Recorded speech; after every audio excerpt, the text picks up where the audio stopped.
What is up, everyone, and welcome to NFL Nexus. Today, we are taking a really deep dive into the Minnesota Vikings draft strategy. It's one of the most fascinating puzzles in the league, this constant tightrope walk between winning now and building for the future.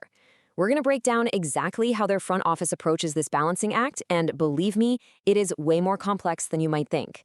So stick around. So here's the game plan for today. First, we're going to set the stage with the classic dilemma that every single NFL team grapples with. Then, we'll get into the nitty-gritty of the Viking-specific philosophy. After that, we'll see how that thinking translates into some pretty bold predictions for what they might do in this year's draft.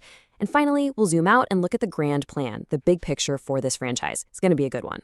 All right, let's just jump right into it. Because inside every single NFL war room, every year, you can bet the conversation, the arguments, they all circle back to one single foundational question. It's a choice that defines a team's entire philosophy. And there it is, the question that's been argued in sports bars and on fan forums for decades. Do you draft for need, or do you draft for talent? Think about it. Let's say you desperately need a starting cornerback. Your current guys are just not getting it done. Do you reach for a corner who might be the 20th best player on your board? Or do you grab that stud wide receiver who's sitting there, ranked as your 5th best player, even though you're already loaded at that position? That's the debate. Yeah, it really boils down to these two core philosophies. On one hand, you've got what's called best player available, or BPA. This is all about playing the long game. The goal is to accumulate as much raw, blue-chip talent as possible, regardless of position, building a foundation for years to come. Then on the other side, you've got drafting for team need. This is the quick fix approach. It's about plugging a hole in the ship right now to make your team better for week 1 of the upcoming season. Both have their merits, for sure. So, where do the Minnesota Vikings land on this spectrum? Well, what's so interesting about them is that it's not as simple as just picking a side. They've developed a much more nuanced kind of hybrid approach, and it's really championed by their acting GM, Rob Brzezinski. And we have it here directly from the man himself. Brzezinski says the entire process begins with one crucial step. You build your draft board by ranking every single player based on pure, objective talent. You completely ignore what your current roster looks like, you just stack them one by one. It's only after that's done, when you're actually on the clock on draft day, that the need part of the equation even enters the conversation. This right here, this is the core of their philosophy. The Vikings have a hard and fast rule in their war room. They will not let an immediate short-term need, say for a guard or a linebacker, force them to pass on what they believe is a truly special, unique, maybe even a once-in-a-generation talent. They are absolutely committed to playing the long game and not sacrificing a potential superstar for a temporary patch.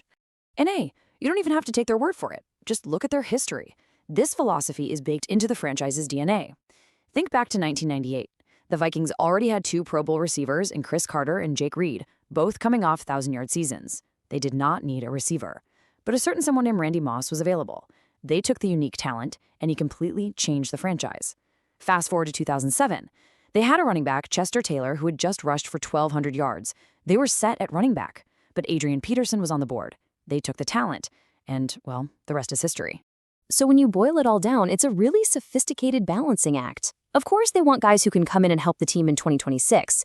But the bigger picture, the real goal, is to find players who can become foundational cornerstones for the franchise deep into the future.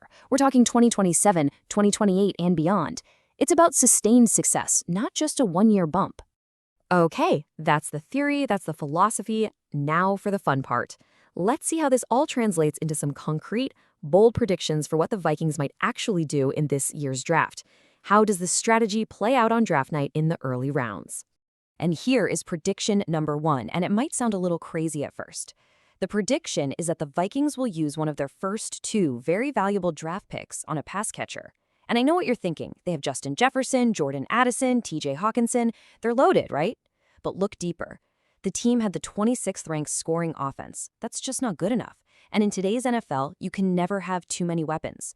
This is a pure talent over need prediction. Now, what's really fascinating here is the sheer range of players they could be looking at. This isn't just about one specific guy. You've got names from huge programs like Casey Concepcion from Texas A&M and Jeremy Bernard from Alabama, but then you also see a tight end, Kenyon Sadiq, on the list. This proves the point. They aren't pigeonholed into finding just a specific type of receiver.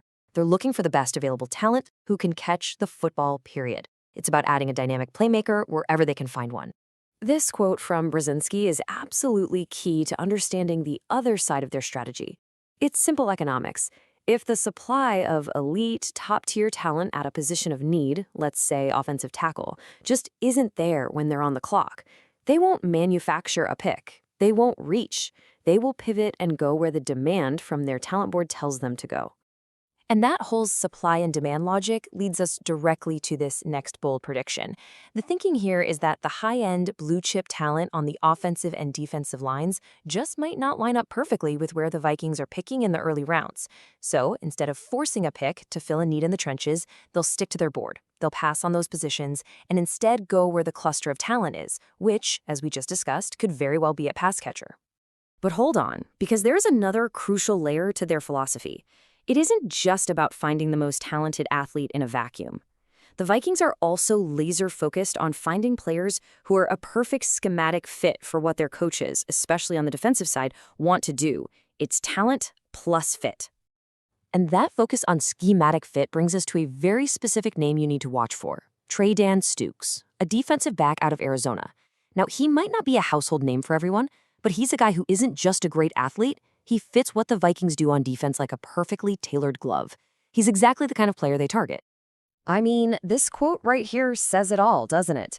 When analysts watch his tape, they say Stukes looks like he was custom-built in a laboratory specifically to play for Vikings defensive coordinator Brian Flores.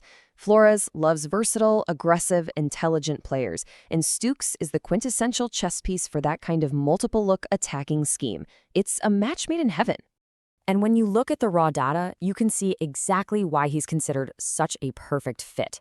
First, the versatility is off the charts. We're talking nearly 2,700 career snaps, and he's played them all over the secondary, deep safety, in the box, and covering the slot. Second, experience. He played 6 years of college ball. That is almost unheard of these days, and it means he's incredibly mature and pro-ready. And finally, the athleticism is elite, sub 4.4 speed. He's a true plug-and-play weapon for Brian Flores' defense. So, what does this all mean when you put all the pieces together? What does it add up to? Well, it points to a very deliberate, very flexible, and very forward-thinking team-building strategy. This isn't just about one draft weekend. It's about the long-term health and success of the franchise. By the way, if you're enjoying this deep dive, do me a favor and hit that subscribe button for more content from NFL Nexus. And a huge part of this grand plan involves smartly manipulating the draft board to acquire more assets. So don't be shocked at all if you see the Vikings trade down from one of their premium picks. The goal here is simple: turn one high pick into multiple picks later on, maybe on day 2 or early day 3. This gives them more lottery tickets, more chances to find those talented players who perfectly fit their board and their scheme. It's about quantity and quality. And this final quote from Rob Brzezinski really just ties a bow on everything we've talked about. It shows you the unwavering confidence and the clear vision they have. For the Vikings front office, the NFL draft isn't just some annual event. It's everything. It is the lifeblood, the absolute core engine that drives their entire plan for building a Super Bowl contender. They believe in their process. And so that leaves us with the million-dollar question. This multifaceted approach, this complex blend of targeting pure talent, addressing needs only when the value is right, and demanding a perfect schematic fit is intricate.